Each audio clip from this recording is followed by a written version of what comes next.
Let's take a look at the Eastern Conference as we're going to do some bold predictions. These are the Las Vegas bold predictions. They say there are 6 teams in the East with the winning records. Those 6 in the standings from top to bottom have the best odds to make it to the finals. The Bucks are the only team below even money.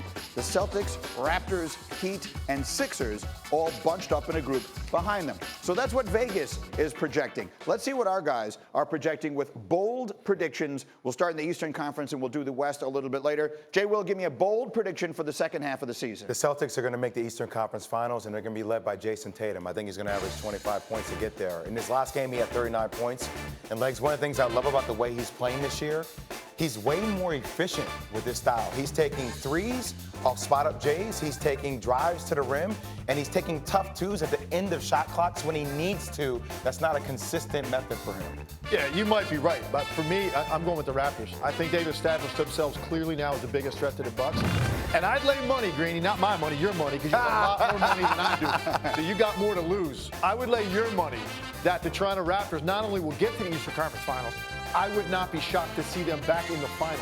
Because the one thing they have in their back pocket, they're the team that came up with the game plan a year ago to beat Giannis Antetokounmpo and to limit him and expose him in certain ways. They know that. They've got a lot of swagger right now because of that. Rolling going into the break, I think this is the team you have to watch in the East. Wow. Okay. That is bold. Jay, give me another. The Bucks essentially are going to have a first-round bye in the Eastern Conference when you think about this whole thing panning out. I think there's going to be one team that's going to get the 8th seed in the Eastern Conference that's going to be 10 games under 500. That could be Chicago. That could be Orlando.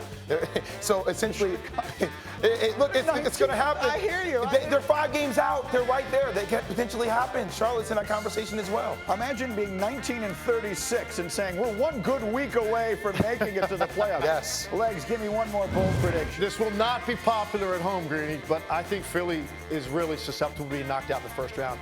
And if I had to bet on it today, I'd say they would. And I'm not just talking about if they get the Bucks or they get Boston or get Toronto, the teams we just talked about. I'm talking about even if they get a team like Miami, that would be a scary matchup. I just think the inconsistency, the lack of willingness on the part of Joel Embiid to push boundaries in terms of conditioning, in terms of commitment to playing as a power player, Ben Simmons' limitations, the problems they have with spacing on that team. They're a scary team. You see what their record is on the road. They're a completely different team at home. If they go on the road in the first round, they could get bounced. So this is the one that I want to stop and focus on for a moment here. We've talked a lot about the Sixers, obviously, and the dysfunctionality, it seems, maybe of their personalities and certainly of their games. If this is right, if they do get knocked out quickly this year and don't make a deep run, it does feel like it's time for the end of the process and a significant move. What do you think happens if they break up their big two? Do they send out Embiid or do they send out Simmons? I've said this before.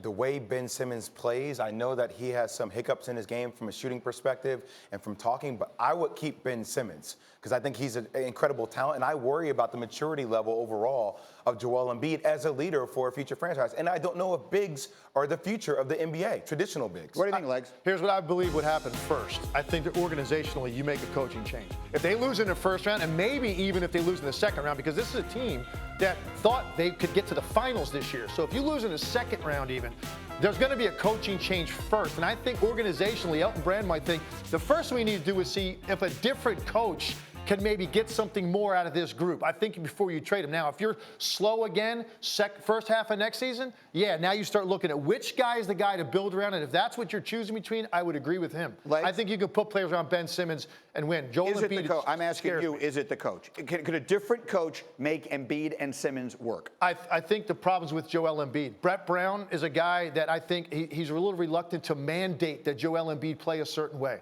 We need you to be a power player. The way he was against the Clippers right before the break, that's the blueprint for this team going forward. The problem is you'll see another night when he spends the entire half behind the three-point line. Yep. Brett Brown has been reluctant to push that. I think part of it's because he knows he wasn't hired by Elton Brand.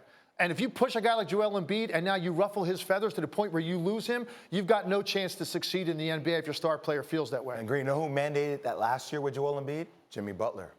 I think that's where you have a little bit of those chemistry issues, right? Like that, it's fascinating to watch. You put Jimmy Butler on this team, and obviously Miami wouldn't be where they are, but Jimmy Butler, like everywhere he goes, when he leaves, things fall apart completely. At some point, it's him. At some point, he had it right.